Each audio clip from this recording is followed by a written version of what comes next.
барои ворид шудан ба ташхисҳои вирусологӣ бояд тамоми қоидаҳоро riоят кард ва ҳатто тарзи пӯшидани либосро донист. дастпӯш, ниқоби тиббӣ, камбинзён ва сарпӯш аз ҷузъҳои муҳими либосҳои муҳофизавӣ ҳастанд. 4 рӯз боз ташхисҳои COVID-19-ро дар минтақаи Кӯлоб ба Душанбе намефиристанд.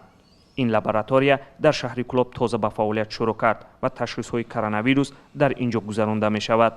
4 табиби маркази назорати давлатию санитарию эпидемиологии минтақаи Кӯлоб дар Душанбе кор ба ин дастгоҳҳоро омӯхтанд.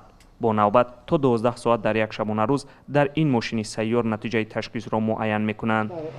аппаратро терҷӣ ба муддати 2 соат 10 минут ба тарафи чӣ меброя мудан нишон метавад ки кадом одам мусбӣ аст, кадомаш манфӣ аст.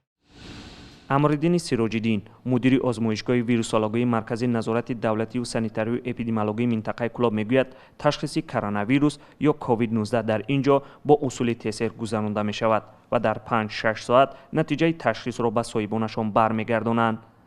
вақте ки аз ҳар ҷое ки ба мо мавод тариқи роҳхатҳо равона карда мешавад, мисол бунгоҳи тиббӣ бошад ё ки беморхона ё ки кадом муассисае набошад, мо ба роҳбари он муассиса равона мекунем ва роҳбари он муассиса ба ӯ шаҳрвандо чи ҷавоби ташхиси онҳоро мерасонад.